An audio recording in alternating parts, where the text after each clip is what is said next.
In the fluorescent-lit corridors of Fort Henley military base, a seemingly invisible janitor was about to take on the most powerful conspiracy in military history.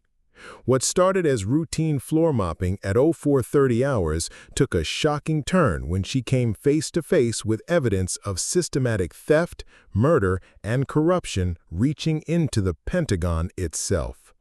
Maria Alvarez wasn't your typical cleaning lady.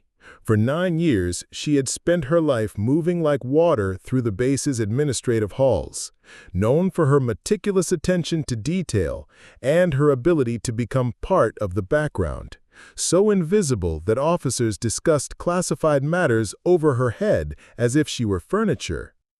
When she encountered fragments of conversation about adjusting paperwork and discovered a discarded incident report for Private Jimmy Torres's suspicious death, she had no idea she was walking into a multi-million-dollar fraud operation that had already killed to protect its secrets. Maria's methodical documentation of shipping manifests, falsified records, and whispered confessions would lead to the exposure of one of the largest military corruption scandals in recent history. What began as emptying wastebaskets and dusting baseboards would become a dangerous game of cat and mouse with Pentagon-connected criminals.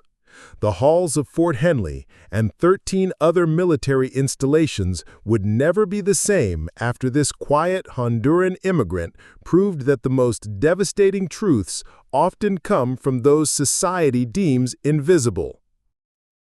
Before we jump back in, tell us where you're tuning in from, and if this story touches you, make sure you're subscribed because tomorrow I've saved something extra special for you. The fluorescent lights of Fort Henley hummed their familiar tune at 0430 hours, casting harsh shadows across the empty corridors as Maria Alvarez pushed her cart through the administrative building. 9 years of this routine had worn smooth grooves in her path. Left turn at the recruitment posters, right past the bulletin boards thick with regulations no one read, straight through to the officers' wing where the real business of the base unfolded in whispered conversations and hastily closed file cabinets. Maria moved like water through these halls, her presence so expected it had become invisible. Colonels stepped around her mop bucket without breaking stride. Captains discussed classified matters over her head as if she were a piece of furniture. Sergeants complained about their superiors while she emptied their wastebaskets, confident that the middle-aged Honduran woman with the quiet eyes understood nothing beyond her work. They were wrong. This morning, as Maria dusted the baseboards outside Captain Richard Sloan's office, she caught fragments of a conversation that made her hands still on the cleaning cloth. Through the partially open door, Sloan's bar tone mixed with an unfamiliar voice, civilian by the lack of military formality. The beauty of working with the military is that everything's documented. Makes it easy to, adjust the paperwork when necessary. A laugh from the stranger. And your people don't ask questions? My people follow orders. Plus, most of what we're discussing technically falls under disaster relief. Nobody questions aid to earthquake victims. Maria's knowledge of English had improved dramatically during her years at Fort Henley, shaped by overheard conversations and discarded newspapers. She understood enough to know that Captain Sloan, with his pressed uniforms and infectious smile, wasn't discussing standard military operations. She resumed her dusting with deliberate calm, edging closer to the door. The unfamiliar voice dropped lower. The payment structure we discussed, that still works for you? Absolutely. Just make sure the shipping manifests match what we talked about. If anyone asks, it's all going exactly where it's supposed to. And if anyone digs deeper?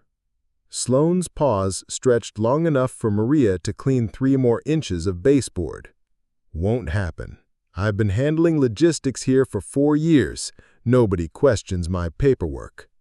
Footsteps approached the door, and Maria straightened, pushing her cart toward the water fountain alcove.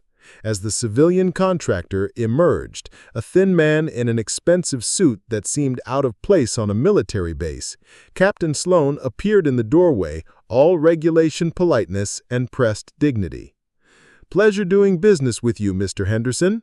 I'll have those updated requisitions ready by Friday." Henderson's smile was practiced, corporate. "Looking forward to a long partnership, Captain." Maria kept her eyes on her work as they passed, but she filed away every detail.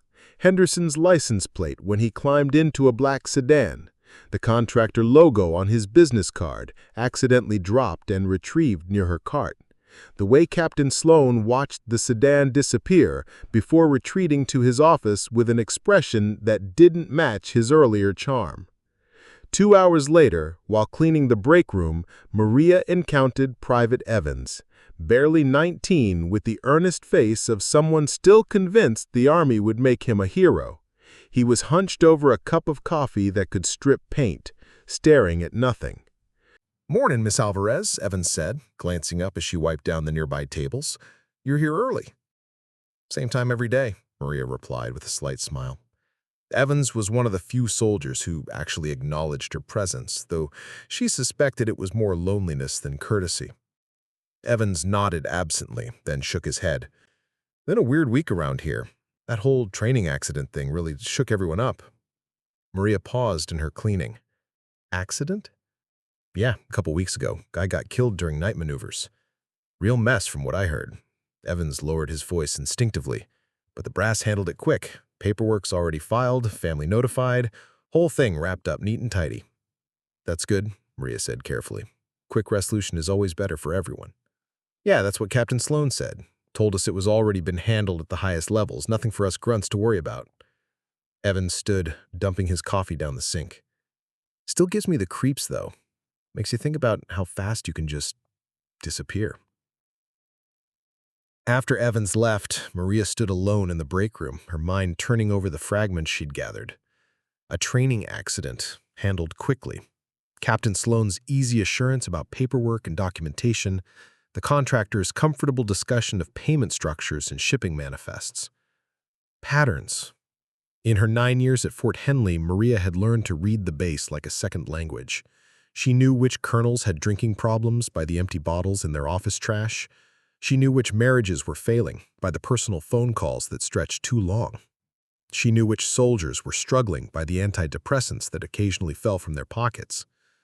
But this felt different, larger. That afternoon, while emptying wastebaskets in the administration wing, Maria found something that made her pulse quicken. In Captain Sloan's trash, buried under coffee grounds and a torn uniform requisition, was an official incident report. The kind that should have been filed in triplicate, not thrown away. Maria glanced around the empty corridor, then carefully extracted the papers. The coffee had stained the corners, but the military formatting was unmistakable. Incident report, training exercise fatality. The date matched what Evans had mentioned, but entire sections were missing. Pages 2 and 3 had been torn away, leaving only the header and a fragment of page 4 that contained a single crucial line. Recommend immediate review of supply chain verification protocols. Why would a training accident report mention supply chains? Maria folded the papers carefully and slipped them into her cleaning supplies. That evening, riding the bus home to her small apartment, she replayed Evans' nervous energy, Sloan's confident voice discussing paperwork adjustments, and the contractor's comfortable discussion of payment structures and shipping manifests. Patterns. 9 years of invisibility had taught her that the most dangerous secrets were often hidden in plain sight, discussed openly by people who assumed no one important was listening. Maria spent her weekend reading the partial incident report until she could recite every visible word. By Monday morning, she'd decided that curiosity was a luxury she couldn't afford. She had a job, a son finishing high school, and a life built on staying unnoticed. But the patterns wouldn't leave her alone. Tuesday morning brought her back to Captain Sloan's corridor, where she moved with extra care, listening for conversations that might explain the missing pieces. She didn't have to wait long. At 0800 hours, while dusting the conference room adjacent to Sloan's office, she heard him on a phone call that made her hands freeze on the cleaning cloth.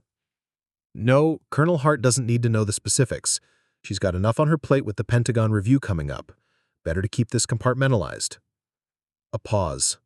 Maria edged closer to the shared wall.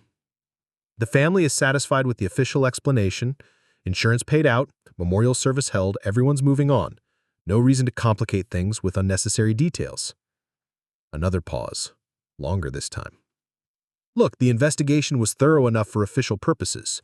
Sometimes you have to know when to stop digging. Hart understands that, even if she doesn't like it. Maria's pulse quickened. Colonel Vivian Hart was the base commander, a stern woman with silver hair and a reputation for running Fort Henley by the book. If someone was keeping information from her about a training fatality, it wasn't standard procedure.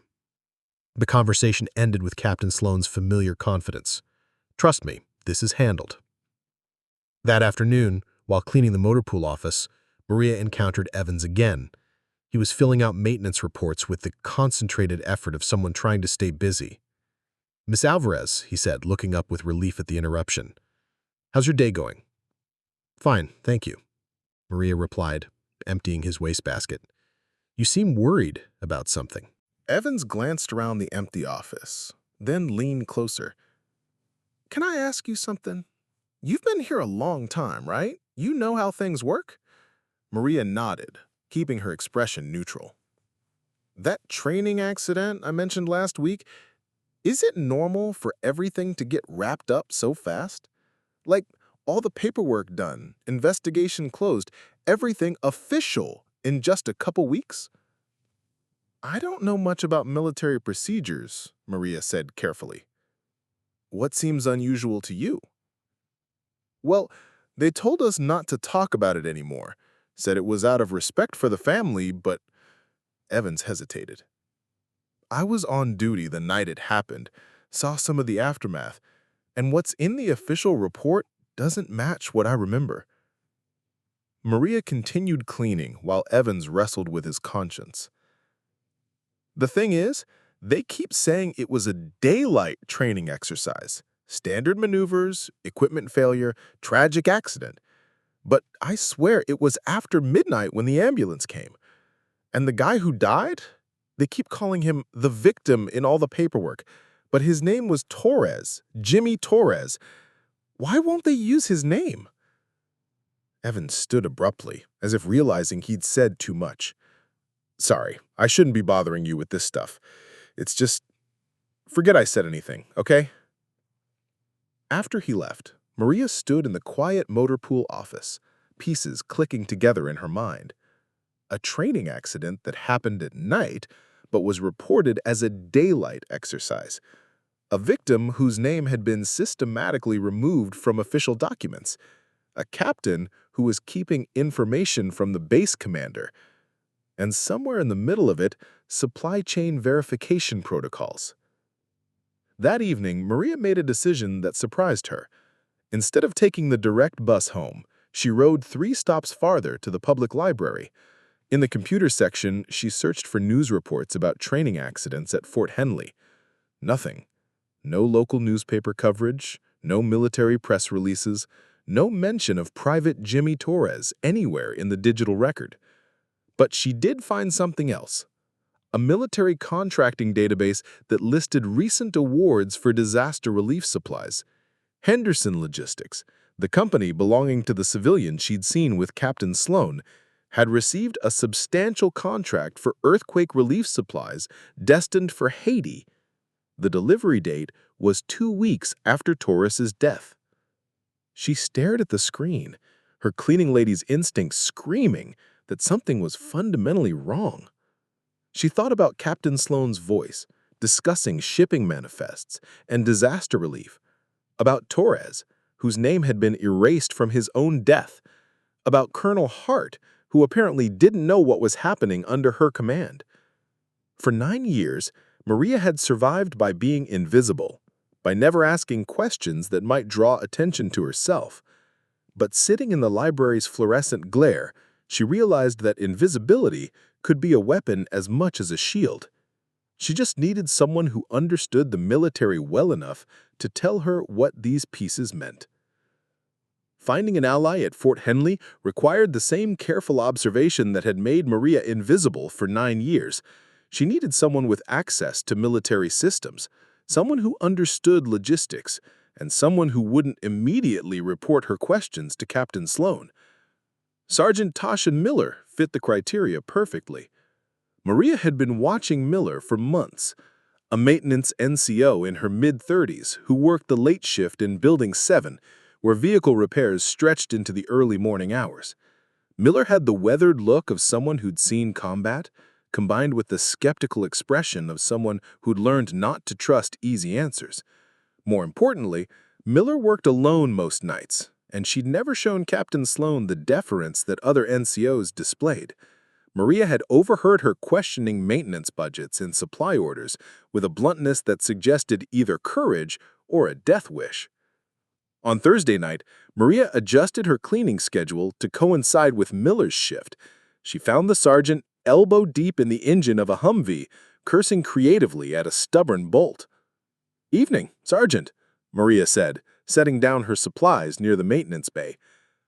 "Miss Alvarez, right? You're here late." "Different building tonight, catching up on some deep cleaning." Maria began mopping the floor around the vehicle lift, working steadily closer to Miller's workspace. "Busy night for you, too." "Always is. These vehicles get more abuse than a government credit card." Miller returned to her work, but her tone remained conversational. "You keep strange hours for civilian staff." "I like the quiet. Easier to think when the day shift isn't around." Miller paused in her work, studying Maria with new interest. "Thinking about what?"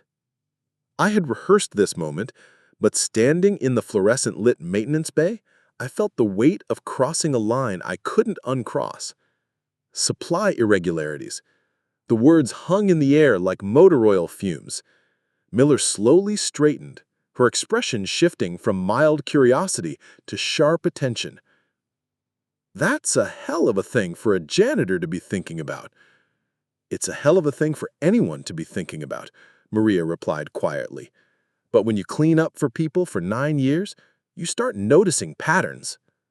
Miller wiped her hands again, more slowly this time. "What kind of patterns?" The kind where training accident reports get thrown in the trash instead of filed properly. The kind where civilian contractors discuss payment structures for disaster relief supplies. The kind where someone's keeping the base commander in the dark. Miller's expression hardened. "Lady, you need to be very careful about the accusations you're making. This isn't some civilian office where gossip gets you fired. This is the military. People disappear for asking the wrong questions." "I know," Maria continued mopping, her movement steady despite the rapid beating of her heart. "But sometimes people disappear for not asking questions too. Like Private Torres." Miller's hands stilled completely. "How do you know that name?" "Because someone tried very hard to make sure nobody would know it. They scrubbed it from the official reports, called him the victim in all the paperwork.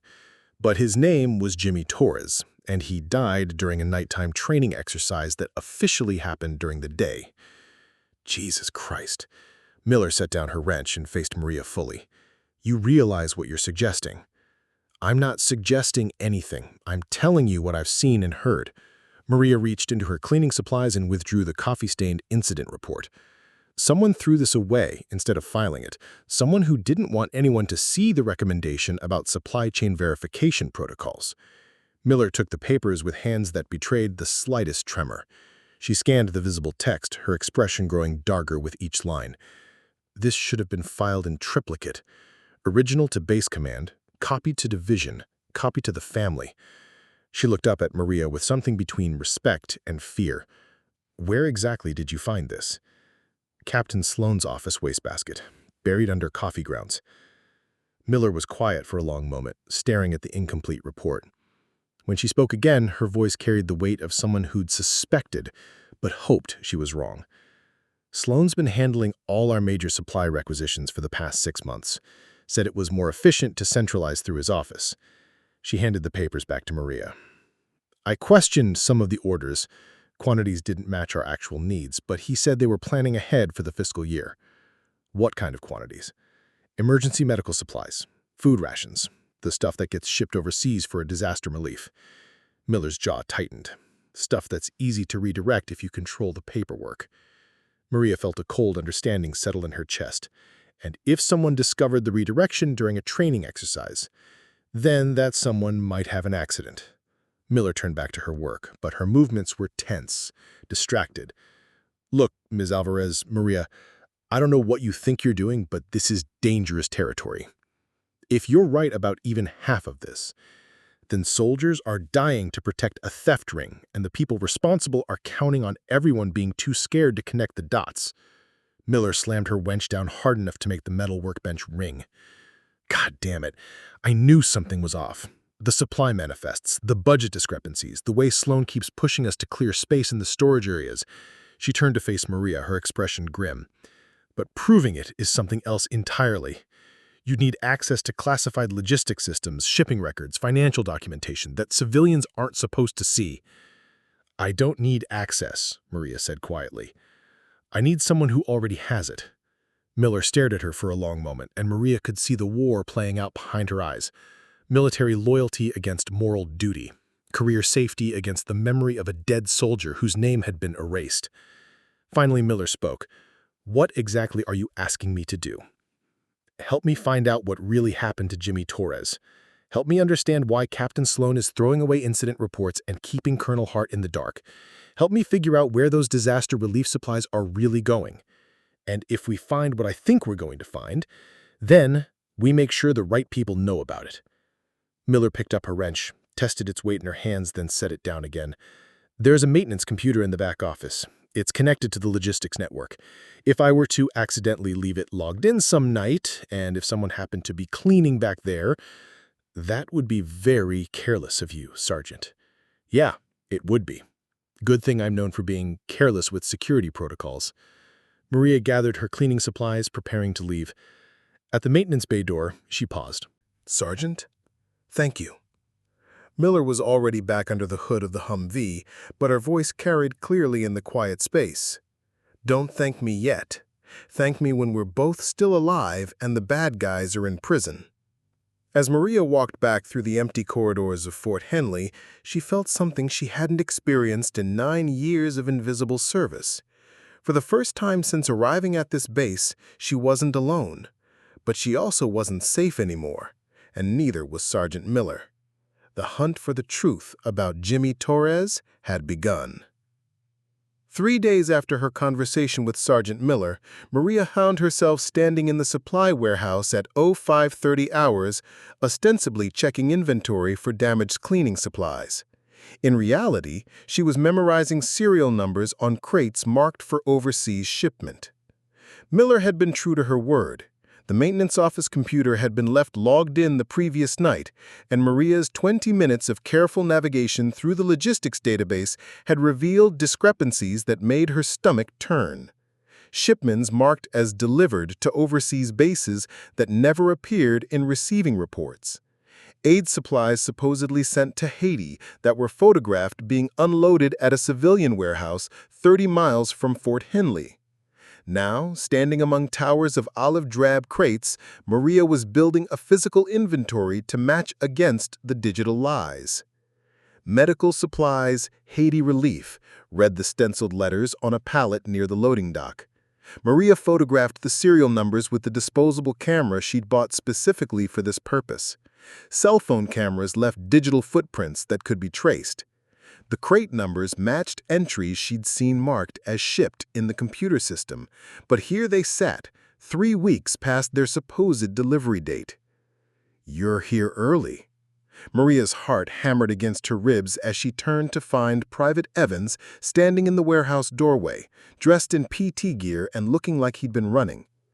"Inventory check," Maria said calmly, gesturing to her clipboard. "Some cleaning supplies went missing, and Captain Rodriguez asked me to verify what we actually have on hand." "Now mind if I grab some water? The machine in the gym is broken again." "Of course." As Evans crossed to the water cooler, Maria noticed his path took him directly past the Haiti relief supplies. His step faltered slightly, and she saw him glance at the crates with an expression she couldn't quite read.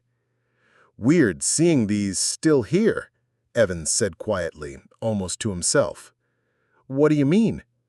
Evans looked around the empty warehouse, then moved closer to Maria. Those Haiti supplies, they were supposed to ship out right after Torres died, you know? Part of the rush to get everything back to normal. But here they are, still sitting. Maria kept her voice level. Maybe there was a shipping delay. Maybe. Evans picked up one of the smaller boxes, checking its weight. But I helped load these same crates onto a truck 2 weeks ago. Watched them drive off base, so either they came back or... He trailed off, the implications settling over both of them like a cold fog. Or they never left the area, Maria finished quietly. Evans set the box down carefully as if it might explode. Miss Alvarez, what kind of inventory are you really doing here? Before Maria could answer, the sound of approaching footsteps echoed through the warehouse. Both of them froze as Captain Sloane's voice carried from the entrance, accompanied by at least 2 other people. I told you, everything's properly documented. If the Inspector General wants to review our procedures, they'll find everything in perfect order. Maria and Evans looked at each other with shared panic. The warehouse had only one exit, and Sloane was blocking it. Maria quickly scanned their surroundings, spotting a gap between 2 pallet stacks that would provide temporary concealment. She grabbed Evans' arm and pulled him toward the hiding spot just as Sloane entered the main warehouse space, followed by Colonel Hart and a man in civilian clothes Maria didn't recognize. From their concealed position, Maria could see Colonel Hart's face clearly for the first time. The base commander looked tired, older than her 50-something years, with the expression of someone carrying burdens she couldn't share. Colonel, I need you to understand something. When the Pentagon sends investigators to review our operations, they don't just look at what we tell them. They dig. They cross-reference. They find discrepancies we might not even know exist. Colonel, with respect, our procedures have been exemplary. Every shipment properly manifested, every delivery confirmed, every supply requisition approved through proper channels. The civilian, a thin man with the bearing of a government auditor, was taking notes while examining the shipping labels on nearby crates. Captain Sloane, these Haiti relief supplies were marked as shipped 3 weeks ago in your system, but they're clearly still here. Can you explain the discrepancy? Maria felt Evans tense beside her. This was exactly what they'd just discovered, but coming from an official investigator. Sloane's pause was barely perceptible, but Maria caught it. Ah, yes, those were returned due to shipping damage. We're waiting for replacement transport containers before reshipping. It's all documented in the incident reports. I'd like to see those reports, the auditor said. Of course, I'll have them pulled and sent to your office by end of business today. Colonel Hart stepped closer to the crates, her expression growing more troubled. Captain, why wasn't I informed about shipping damage requiring return of relief supplies? That's the kind of operational issue that should come across my desk. Ma'am, it was handled at the logistics level, standard procedure for minor transportation issues. I didn't want to burden you with routine administrative matters. Burden me? Hart's voice sharpened. Captain, 3 weeks of delayed relief supplies is not a routine administrative matter. That's aid meant for earthquake victims. Maria watched Sloane's face carefully.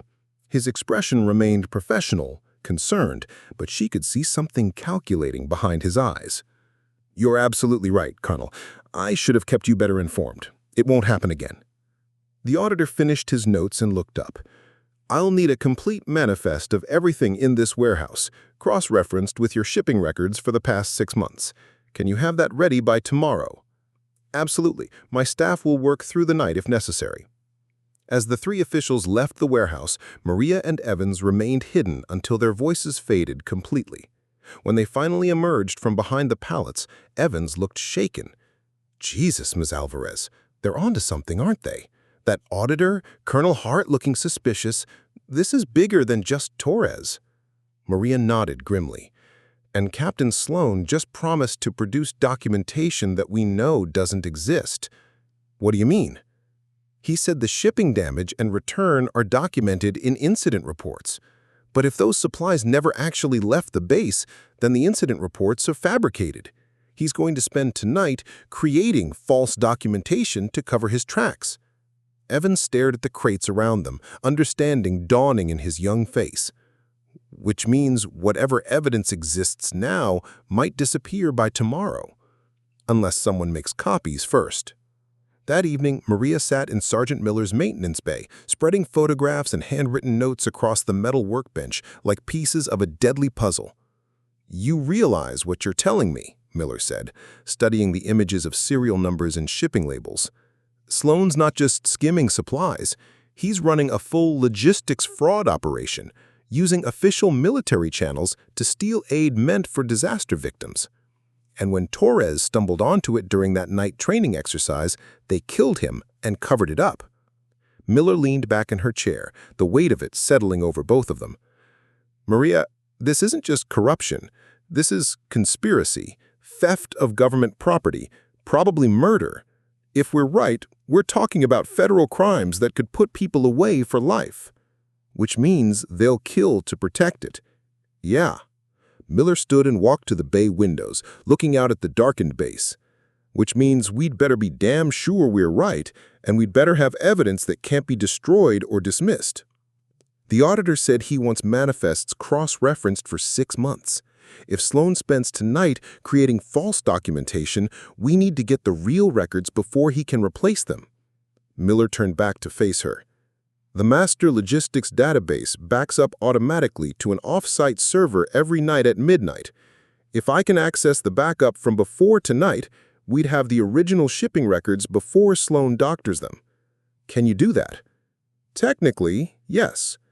Legally, not even close. I'd be looking at court-martial for unauthorized access to classified systems." Maria gathered her photographs, her hands steady despite the magnitude of what they were contemplating. "Sergeant, you said you served overseas. You've seen what happens when soldiers don't get the supplies they need." "Yeah, I have."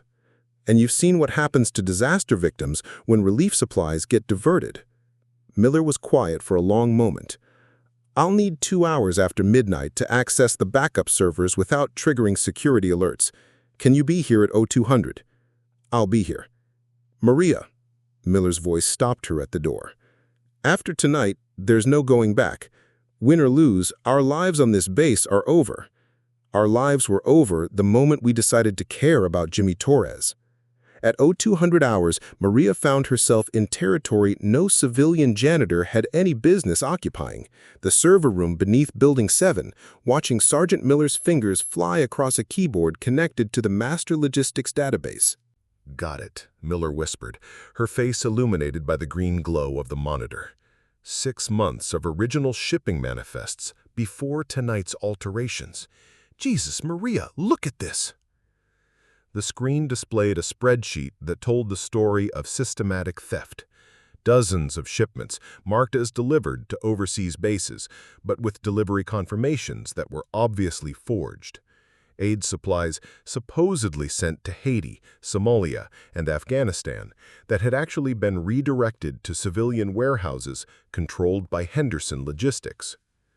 "Henderson again," Maria noted, pointing to the recurring contractor name.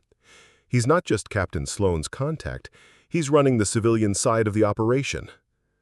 "Look at the dollar amounts," Miller said, scrolling through the data. "Over $2 million in supplies diverted in the past 6 months alone. Medical supplies, food rations, emergency equipment, stuff that could mean life or death for soldiers and civilians overseas." Maria photographed the screen with systematic precision, documenting every falsified entry. "How long has this been going on?" "Based on what I can see here, at least 2 years, maybe longer." Miller's voice carried a mix of disgust and professional respect for the scope of the operation. "This isn't opportunistic theft. This is systematic, organized, and protected from the top." "Protected how?" Miller pointed to a series of authorization codes on the shipping manifests. "See these? They bypass normal verification procedures. Someone with colonel-level access approved these diversions." "Colonel Hart?" That's what I thought at first, but look at the timing. Miller opened another screen showing Hart's official calendar. Half of these authorizations were issued when she was off base for training or Pentagon meetings. Someone's using her command codes without her knowledge. The implications settled over them like a weight. If someone was forging Hart's authorization codes, it meant the corruption reached high enough in the command structure to access the base commander's security credentials. Miller, who else has access to those codes? Hart's aide-de-camp, her executive officer, and Miller's face went pale. The logistics liaison to division headquarters. Who's that? Major Patricia Vance. She's been feeding intelligence about our operations to division for the past 8 months. Miller turned from the computer, her expression grim. Maria, if Vance is involved, this isn't just about Fort Henley. This could be happening at multiple bases. The sound of footsteps in the corridor above made both women freeze.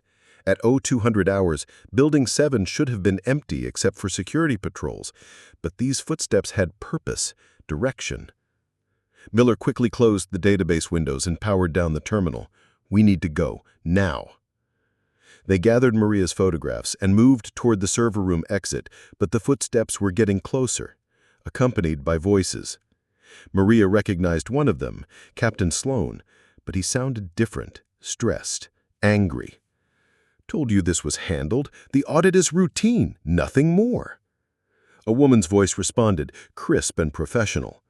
Captain, routine audits don't include requests for 6 months of cross-referenced manifests.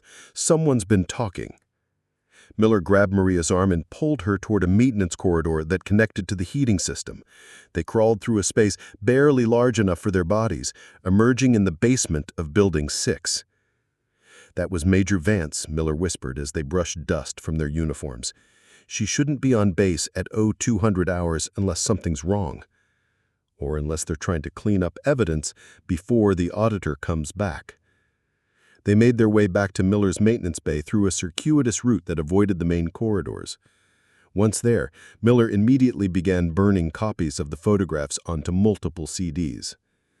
We need to get this information to someone outside the chain of command, Maria said, watching the copying process. Someone who can't be intimidated or bought. The question is who? If this reaches as high as Major Vance, we can't trust normal military channels. Maria thought about the auditor she'd seen in the warehouse, the way he'd asked pointed questions about the shipping discrepancies. What about that civilian investigator, the one with Colonel Hart today? Risky. We don't know if he's legitimate or if he's part of a cover-up. Then we need insurance, multiple copies, multiple contacts, multiple ways to get the information out if something happens to us. Miller finished the burning process and handed Maria 3 CDs. These are yours. Hide them somewhere safe, somewhere completely disconnected from the base. What about you?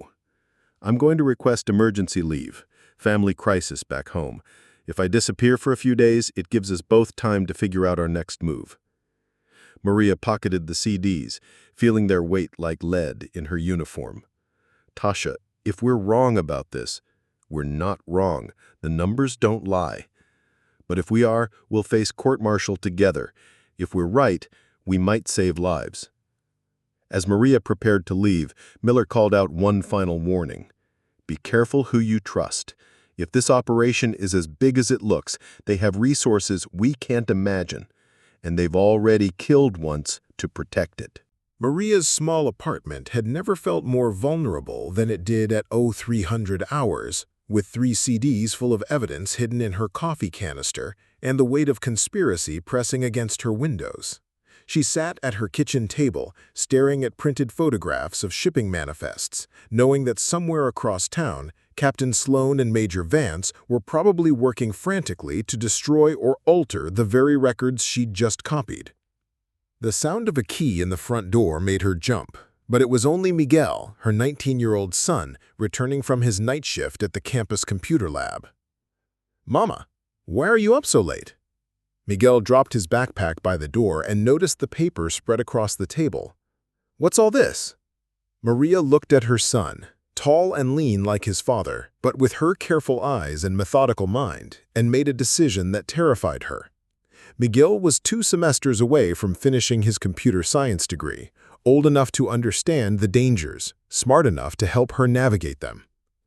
"Sit down, mijo. We need to talk."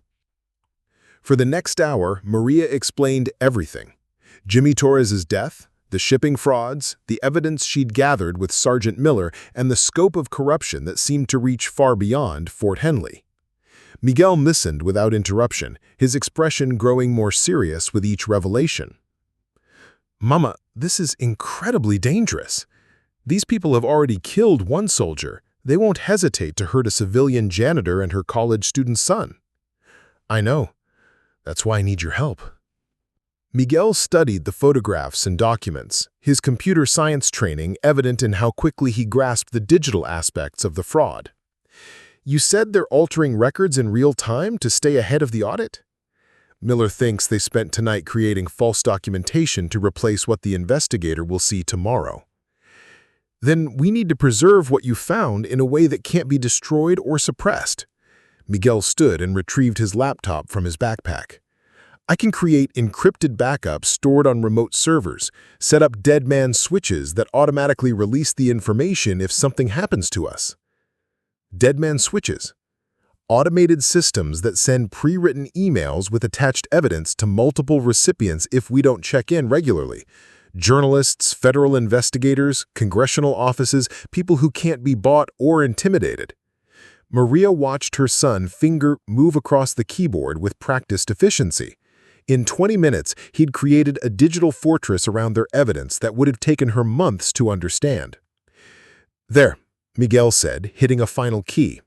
"Copies stored on 3 different cloud services under false identities with automated distribution to 15 different recipients if we miss 2 consecutive check-ins." "Who were the recipients?" Washington Post investigative team, New York Times military correspondent, FBI Public Corruption Unit, Department of Defense Inspector General, and about 10 congressional offices known for military oversight. Miguel's smile was grim. "If something happens to us, this story becomes public whether they want to or not." Maria felt a mixture of pride and terror watching her son navigate the digital landscape she barely understood. "How do you know how to do all this?" "Computer security class, plus too many movies about government conspiracies." He closed the laptop and looked at his mother seriously. "But Mama, what's our endgame here? Even with all this evidence, taking down a military corruption network isn't something 2 civilians can do alone." "I've been thinking about that." Maria gathered the photographs, organizing them into chronological order. "The civilian auditor seemed legitimate. If we can get this information to him before Sloan's fullest documentation is in place, that's assuming he's not part of the cover-up. Then we go to the media, the FBI, congressional investigators. We keep pushing until someone with real authority pays attention." Miguel was quiet for a moment, steadying Maria's face in the dim kitchen light. "You know they'll try to discredit you, right?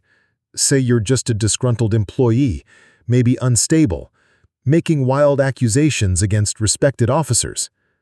Let them try. I've been invisible for 9 years, but I've been watching. I know where the bodies are buried, literally, in Torres's case. And you're sure about this. Once we start down this path, there's no going back to your quiet life." Maria thought about Jimmy Torres, whose name had been erased from his own death certificate. About the aid supplies sitting in warehouses while earthquake victims went without medical care. About Sergeant Miller risking court-martial to expose the truth. There was never going to be a quiet life after this, mijo. Not once I knew what they were doing. Miguel nodded and opened his laptop again. Then let's make sure we survive long enough to see justice done. As his son worked, Maria noticed something in the digital files that made her pulse quicken. "Miguel, look at this shipping manifest, the one dated 3 days before Torres died." "What about it?" "Look at the delivery address for the Haiti relief supplies. It's not a warehouse. It's a residential address in Henderson's name." Miguel examined the document more closely. "You're right. And look at the payment authorization code. It's different from the others. Different how? All the other fraudulent shipments used Colonel Hart's stolen authorization codes, but this one, Miguel's expression darkened. This one was authorized by someone with even higher clearance, someone at division level or above. Maria stared at the screen, understanding dawning like a cold sunrise. That's why they killed Torres. He didn't just discover Captain Sloan's skimming supplies. He discovered that this operation has protection from the Pentagon level. Which means, Miguel said quietly, that we're not just fighting corruption at Fort Henley. We're fighting something much bigger. The weight of it settled over both of them. They weren't just facing court-martial or dismissal. They were facing people with the resources and authority to make problems disappear permanently.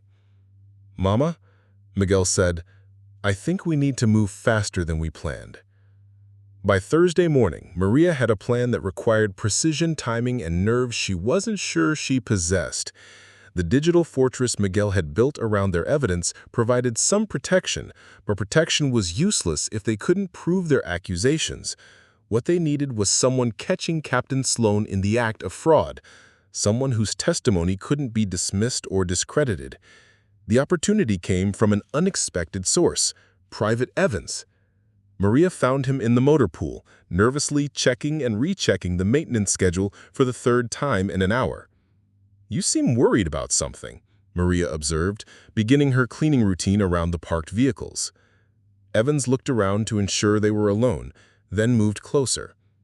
"Miss Alvarez, that conversation we had in the warehouse, about the Hades supplies?" "Yes." "Well, I've been thinking about it. And watching. And I noticed something weird." Evans pulled out a small notebook, the kind soldiers use to track duty assignments. "Captain Sloan's been scheduling a lot of off-the-books vehicle maintenance lately, trucks that don't appear on any official convoy rosters." Maria paused in her mopping. "What kind of trucks?" "Heavy cargo haulers, the kind we use for supply runs." Evans flipped through his notebook. 3 in the past 2 weeks, all supposedly going for civilian contractor maintenance. But here's the thing. They leave the base loaded and come back empty. "You're sure?" "I helped inspect them when they returned. Completely empty, but with fresh tire wear patterns that suggest heavy loads over long distances." Maria felt the familiar tingle of pieces clicking together. "Evans, do you know which contractor is handling this maintenance?" "Henderson Logistics, same company that's been getting a lot of our supply contracts lately." The confirmation hit Maria like a physical blow. Captain Sloan wasn't just diverting supplies through false paperwork. He was using military vehicles to physically transport stolen goods to Henderson's facilities. "Evans, when is the next scheduled maintenance run?" "Tomorrow afternoon. Captain Sloan put out a work order for a heavy hauler. Said it needs to be ready for a special convoy this weekend." Maria made her decision. "Evans, how would you feel about helping me document exactly what's being loaded onto that truck?" Evans stared at her for a long moment. "Miss Alvarez, are you asking me to spy on the superior officer?" "I'm asking you to help me find out what really happened to Jimmy Torres." The young soldier's face went through a series of expressions: fear, doubt, and finally, resolute determination. "What do you need me to do?" That evening, Maria met with Sergeant Miller in their usual location, the maintenance bay that had become their unofficial headquarters for planning. Miller's unofficial leave had been approved, giving her freedom to move around the base without her normal duties, but also making her more conspicuous to anyone watching for suspicious behavior. "Evans is willing to help," Maria reported. "He'll be on duty when they load the truck tomorrow, positioned to photograph whatever goes on board." "Good kid. But one witness might not be enough. We need multiple sources of evidence that can corroborate each other." "I've been thinking about that." Maria spread out a hand-drawn map of the base, marking key locations with X's. "The truck has to leave through the main gate. Security cameras will record the departure time and cargo configuration. If we can match that with photographs of what was loaded, plus the shipping manifest that show those same supplies were supposed to go overseas, we establish a pattern of systematic theft using military resources. Miller studied the map. What about Henderson's end? If we could document the truck arriving at his facility. Miguel's been researching Henderson Logistics. They have a warehouse about 30 miles east of here, just outside the civilian security zone. If someone were to watch that warehouse tomorrow evening, someone like a pair of off-duty military personnel with telephoto cameras? Hypothetically speaking. Miller smiled grimly. I think I can arrange that. I've got a friend in military intelligence who owes me a favor. She's been asking questions about supply irregularities at other bases. Other bases? Maria, this thing is bigger than we thought. My contact says there have been similar audit requests at Fort Carson, Fort Bragg, and Fort Hood, all involving the same kinds of supply discrepancies we found here. The implications were staggering. If Henderson Logistics was operating the same fraud scheme at multiple military installations, they were looking at a conspiracy that could involve hundreds of millions in stolen government property. How high does this go? Maria asked. High enough that someone in the Pentagon has been covering for them. My contact thinks there might be a whole network of corrupt logistics officers working together across different bases. Maria thought about the authorization codes Miguel had found, the ones that came from division level or above. Tasha, what happens if we expose this and they decide to sacrifice Captain Sloan as a scapegoat while the bigger players disappear? Then we make sure we have evidence that reaches high enough to prevent that. Miller stood and walked to her workbench, retrieving a manila folder. Which is why I made some calls today. Tomorrow's truck run isn't just going to Henderson's warehouse. What do you mean? According to my intelligence contact, Henderson has a meeting scheduled tomorrow night with someone from the Pentagon's Defense Logistics Agency, someone with the authority to authorize supply transfers between bases. Maria felt a chill run down her spine. They're not just stealing supplies, they're coordinating the theft at the federal level. Which means, tomorrow night, we might have the chance to photograph the entire conspiracy in one place. The weight of opportunity and danger pressed down on both women. They were no longer investigating a local corruption scheme. They were uncovering what could be one of the largest military fraud operations in recent history. Maria, Miller said quietly, if we do this, if we get the evidence we need, are you prepared for what comes next? Congressional hearings, federal investigations, death threats from people who've killed to protect this secret? Maria thought about Jimmy Torres, whose death had been erased to protect a theft ring, about the earthquake victims who died without medical supplies that were sitting in Henderson's warehouse, about Miguel, who'd risked his own future to help her preserve evidence that could save lives. I've been invisible for 9 years, Tasha. Tomorrow night, I'm going to make sure the whole world sees what these people have been doing. Then let's go catch some thieves. As they finalized their plans, both women understood that the next 24 hours would determine whether justice would be served or whether they would become the next casualties in a conspiracy that reached higher than either of them had imagined possible. Friday evening at 1900 hours, Maria pushed her cleaning cart through the motor pool with hands that betrayed none of the tension coiled in her chest.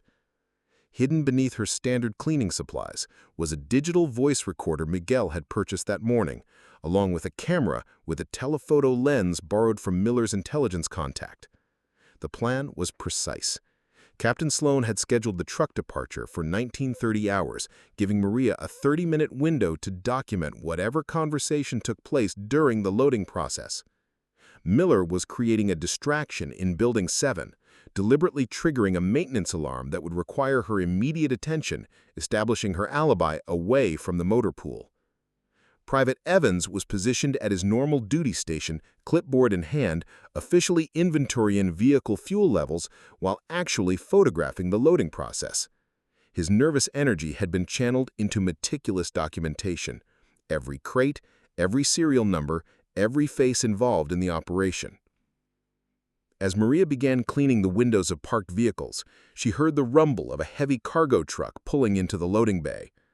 Through the glass, she watched Captain Sloan emerge from the administrative building, followed by 2 soldiers she didn't recognize and a civilian in expensive clothes who could only be Henderson. "Right on schedule," Sloan was saying as they approached the truck. "My people have been very careful about timing and documentation." Henderson's voice carried the confidence of someone accustomed to conducting illegal business in daylight hours. "And the Pentagon contact? They're still on board?" "Major Vance confirms that oversight remains manageable. As long as we keep the volume reasonable and the paperwork clean, this arrangement can continue indefinitely."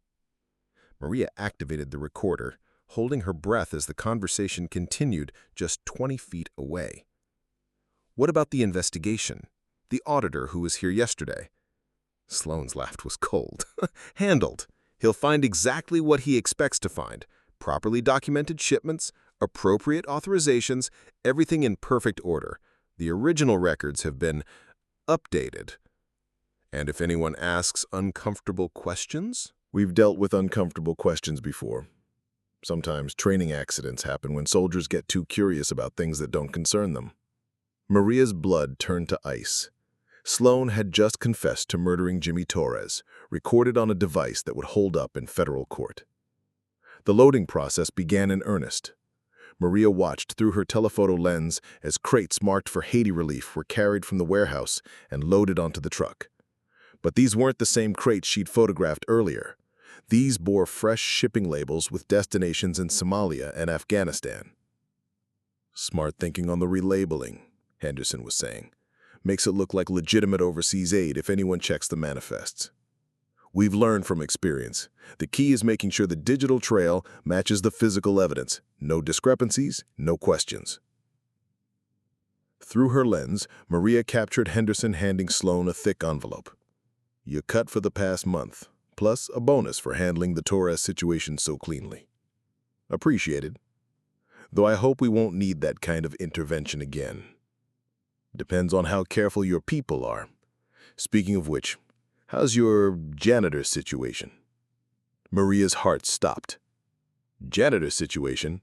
Sloan's voice carried genuine confusion. "Middle-aged Hispanic woman. Been here about 9 years. My contacts say she's been asking questions about supply schedules, spending time in areas she shouldn't." Maria realized with growing horror that Henderson had people watching the base, people who'd noticed her altered cleaning routes and extended presence in restricted areas. "Maria Alvarez," Sloan said after a moment. "I hadn't considered her a security risk. She barely speaks English, keeps to herself." "Maybe. But my people are thorough. Might be worth keeping an eye on her." The conversation was interrupted by Private Evans, who came jogging toward the loading area with his clipboard and an expression of barely controlled panic. "Captain Sloan, sir, we've got a problem with the fuel inventory. Some of the numbers aren't adding up, and I need to verify the truck's capacity before it leaves base." Maria watched Sloan's face cycle through irritation, suspicion, and resignation. "What kind of discrepancy, Private?" "Well, sir, according to my calculations, this truck's been carrying significantly heavier loads than its fuel consumption suggests. Either the odometer's wrong or—" Evans trailed off, letting the implication hang in the air. Henderson stepped forward, his voice sharp. "Who is this soldier, Captain?" "Private Evans. He's been handling motor pool inventory." Sloan's eyes narrowed as he studied Evans' nervous demeanor. "Private, is there a reason you're taking such detailed interest in this particular vehicle?" Evans' voice cracked slightly. "Just doing my job, sir, making sure everything's properly documented." "Right." Sloan turned to Henderson. "We should complete this transaction quickly. Too many eyes around here tonight." As the loading finished and the truck prepared to depart, Maria captured final photographs of the crates being secured and covered with tarps. The evidence was overwhelming. Stolen aid supplies, falsified documentation, confession to murder, and proof of systemic fraud involving Pentagon officials. But as she prepared to leave the motor pool, Maria noticed Henderson speaking quietly into a cell phone while watching Private Evans. The contractor's expression suggested that Evans's questions had raised more suspicion than they'd hoped. She needed to get the evidence to safety immediately. Their window for staying invisible was closing fast. The diner parking lot at 2200 hours felt like the most exposed place on Earth. Maria sat in Miguel's borrowed car, 3 encrypted flash drives in her purse, and the weight of conspiracy pressing against the windows. Detective Carl N. had agreed to the meeting with professional skepticism, but the voice recording she'd played over the phone had gotten his immediate attention. "Miss Alvarez?" A thin man in a rumpled suit approached the passenger door. Detective N., DOD Inspector General's office. Maria studied his credentials carefully before unlocking the door. Eng slid into the passenger seat, his eyes constantly scanning the parking lot. "You understand the gravity of what you're alleging. Conspiracy, theft of government property, murder of a federal service member, corruption reaching into the Pentagon. I understand that Jimmy Torres died because he discovered people stealing supplies meant for soldiers and disaster victims. I understand that those people are still operating, still stealing, still threatening anyone who asks questions." Eng accepted the flash drives, each labeled with Maria's careful handwriting. Financial records, shipping manifests, voice recordings, photographs. This represents months of investigation. 9 years of watching and 2 weeks of documenting.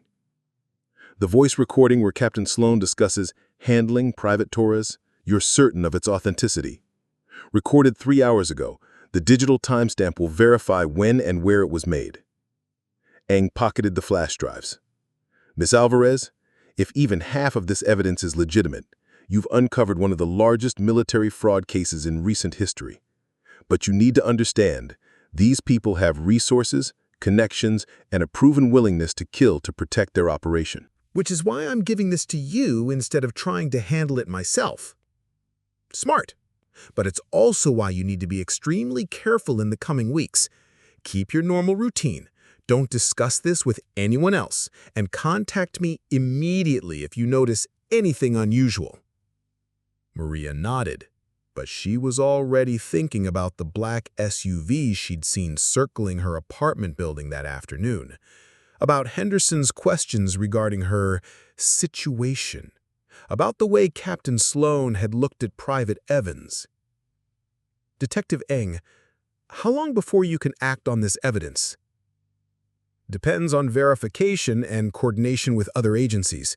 If everything checks out, we're looking at simultaneous raids across multiple military installations within 2 weeks. And if something happens to me before then?" Eng's expression softened slightly. "The evidence has been copied to secure servers. Your son's digital insurance system was smart thinking. Even if they silence you, the truth gets out." As Eng left the parking lot, Maria sat alone in the darkness, knowing that her life as an invisible observer was officially over.